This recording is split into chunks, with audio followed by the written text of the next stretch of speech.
Hello and welcome back to the Cricket Draft, where today we are wrapping up Game Week 1 and looking ahead to Game Week 2 of the 2025 Vitality Blast. My name is Dan Jadzovic and this week I am just on my own. Don't worry, Dan Weston hasn't gone anywhere.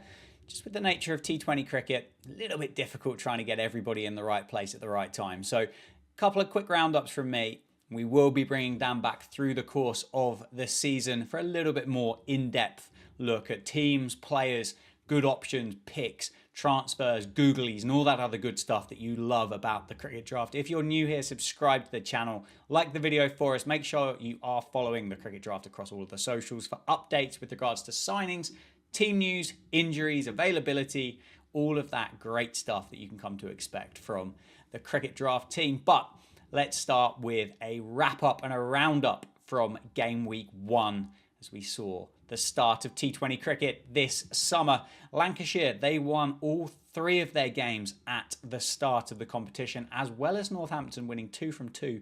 So the only 2 unbeaten teams in the North Group, with Sussex and Somerset starting off incredibly well down in the South, 2 from 2 as well. Lancashire were obviously a popular pick for Game Week 1 with a triple game week to start. And out of the most popular Lancashire players, let us know if you picked any of these. If you had Jennings or Luke Wells, you'd have come away from Game Week 1 feeling pretty happy about life. However, if you'd have had Chris Green and Matty Hurst, less so. It does show though that triple game weeks, double game weeks aren't everything. If you do pick high quality players and those players perform for you, you only have to look at Liam Dawson, Devald Brevis, James Vince and Jason Roy all scoring 200 plus points from Game Week 1 despite only playing once. We already had a 9-team innings score in excess of 200 plus this season, and only 7 of those 7 scores in Game Week 1 were less than 140. Looks like runs could be the order of the day, especially if the weather stays kind, although it might be changing for the weekend, so keep an eye on those weather forecasts. Bucking recent trends.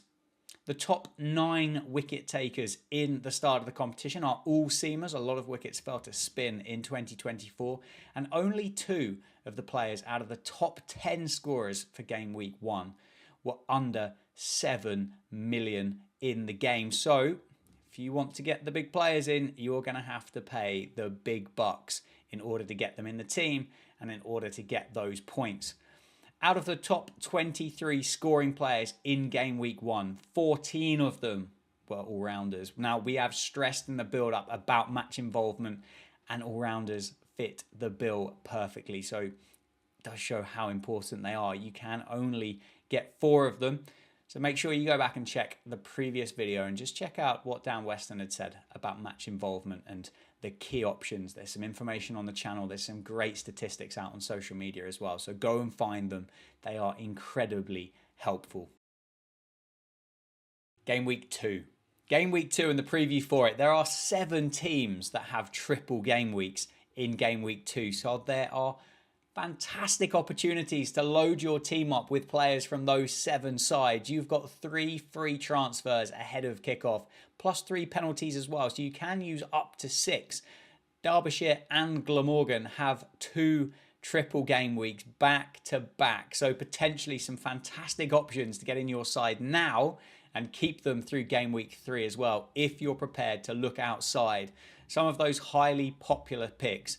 There are some fantastic players playing for both Derbyshire and Glamorgan, and none other than starting with the overseas bowler of Gazanfar at Derbyshire, who opened the bowling in their first game, took 2 wickets and bowled 11 dots. Martin Anderson as well has been in red hot form this season. He hit 70 off 46 and took 1 for 3 off 2 overs and was priced at just 6.6 million. So high involvement all-rounder and cheap.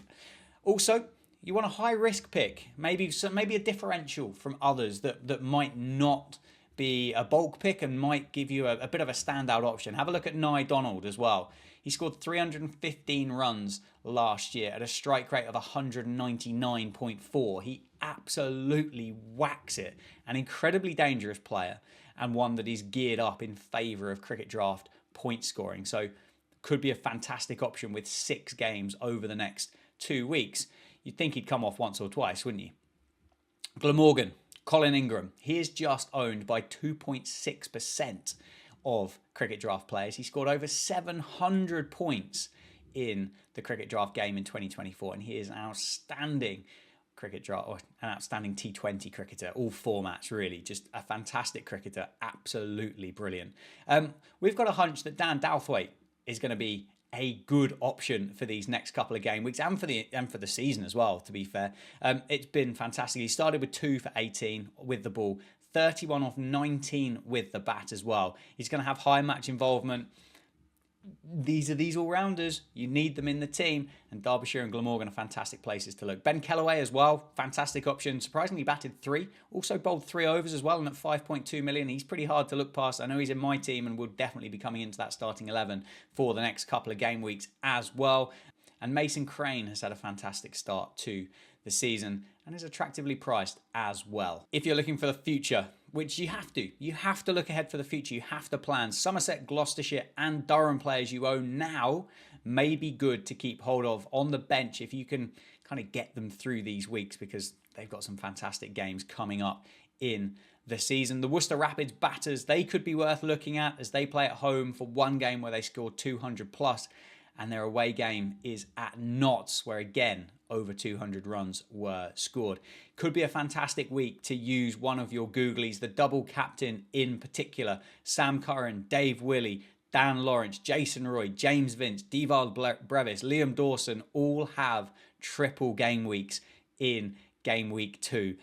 There's some fantastic players there, isn't there? And why would you not want to double up on those? Differential players. Now, we're all looking for options in order to separate us from others in the sides. All of these players have had strong starts to the campaign. They're all owned by less than 5% of players, and they have 2 or 3 games in game week 2. Ben Sanderson, Logan Van Beek, Moises Henriques, Justin Broad, Jack Haynes, Will Sutherland, Joe Clark and Matt Critchley.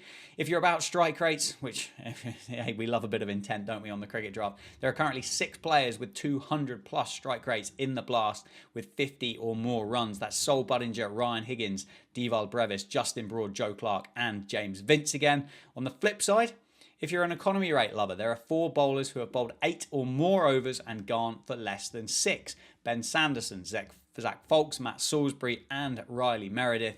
And finally, the 5 most popular picks at the moment for the cricket draft are David Willey, Sam Curran, James Vince, Devald Brevis and Mason Crane, with Willey, Curran and Vince all in the top 5 of most captains as well. So, hey, there's some information for you to unpack ahead of game week 2. Good luck. Let us know how you're getting on. Let us know who you're signing, and we'll see you for a wrap up for game week 2, looking ahead to game week 3.